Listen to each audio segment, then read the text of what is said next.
Good afternoon, everybody. Welcome to my humble abode.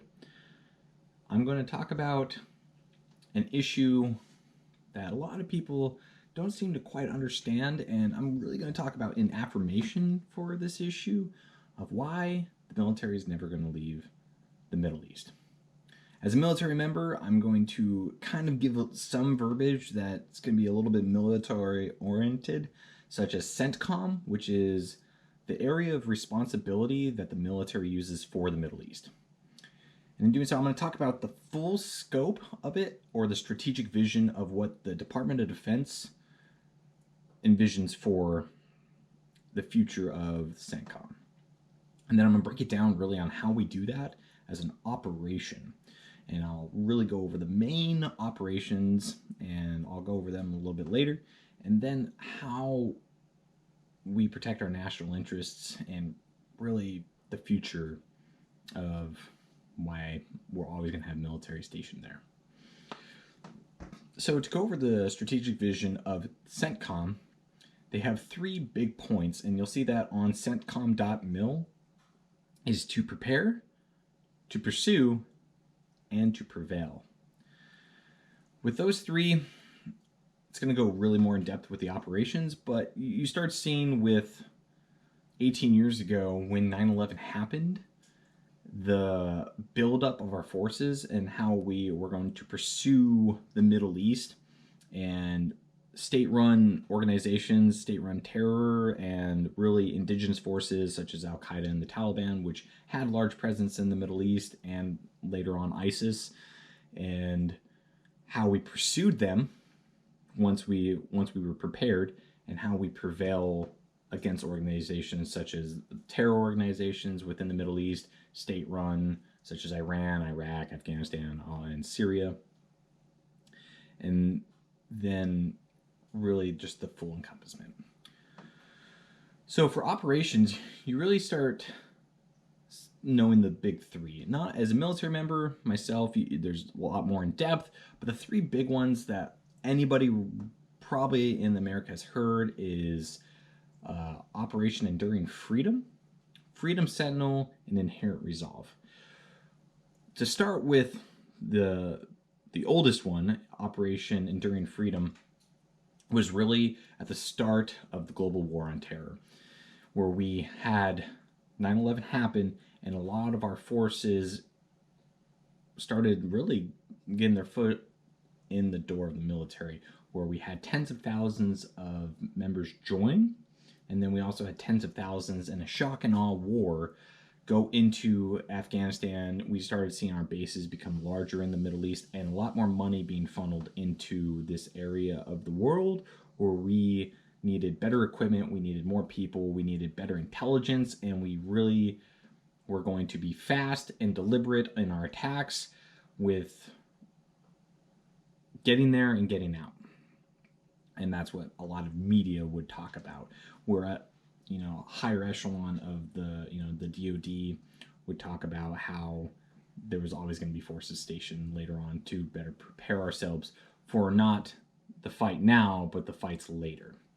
DoD Gov, you'll see a little hint of that with how we just sent 1,500 more troops to like Saudi Arabia to protect assets, and that's kind of what we've learned from Operation Enduring Freedom, is just like what we need. And then with Freedom Sentinel, we started saying, okay, we can start pulling our forces back, but now we need our coalition allies such as the Defense Force of Afghanistan, the Defense Force for Iraq.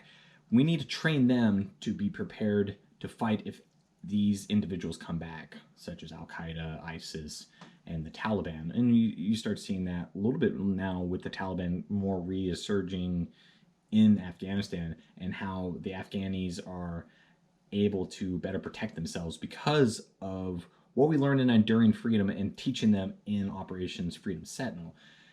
Now, going into Inherent Resolve, and Inherent Resolve was main to, because of the rise of ISIS, you started seeing forces from the Taliban, Al-Qaeda, Iraq, forces that came together because of the political stability or instability in the Middle East and the rise of that. And so Inherent Resolve was really, hey, we're still here and we're still ready to fight any opposing terrorist organization that wants to show its ugly head in the world again.